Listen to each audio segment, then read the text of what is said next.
La gente di notte sai come si comporta, la faccia di giorno mi sembra distorta e sconvolta. Nel mio quartiere sui muri c'è scritto: si arriva di notte ma tu la sei fritto, ma all'improvviso qualcuno il tiro avversario, chi vuole l'aumento, chi gioca a Sanremo, chi porta gli occhiali, chi va sotto un treno,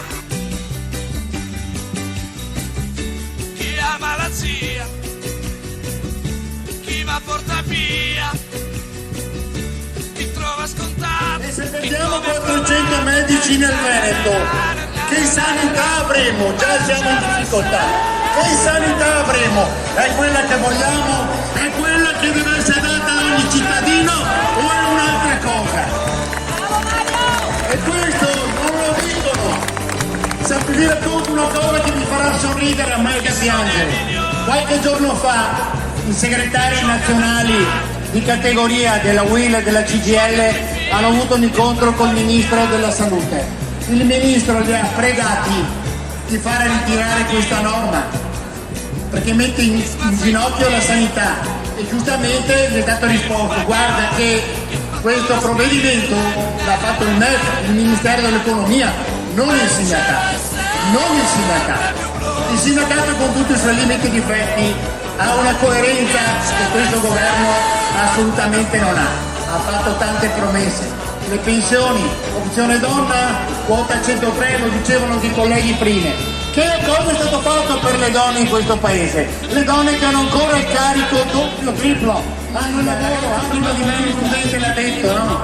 La sicurezza sui posti di lavoro nelle scuole. Finanziamo il ponte sullo stretto, come dicevo prima, e nelle scuole cadono i soffitti. I ragazzi vanno a scuola e si fanno male, muoiono, abbiamo gli esempi. Purtroppo le scuole sono tutte da mettere a posto. Lì bisogna investire i soldi, sulla sicurezza.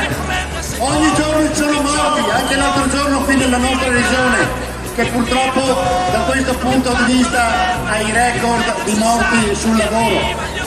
E anche qui non è stato fatto nulla. E poi ci dicono: ma i soldi noi dove li prendiamo?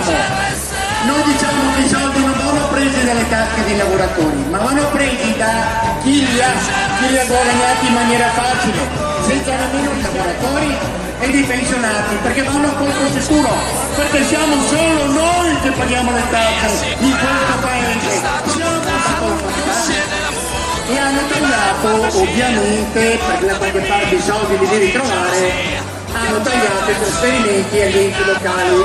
Chi lavora negli enti locali sa che non c'è più grasso che cola, e tagliare le risorse agli enti locali, gli effetti sono due. Uno, il taglio dei servizi, e quando si parla di taglio di servizi vuol dire andare a coinvolgere migliaia di persone che lavorano nel terzo settore, perché se non hai i soldi per poter fare quelle attività, quei lavoratori saranno a casa.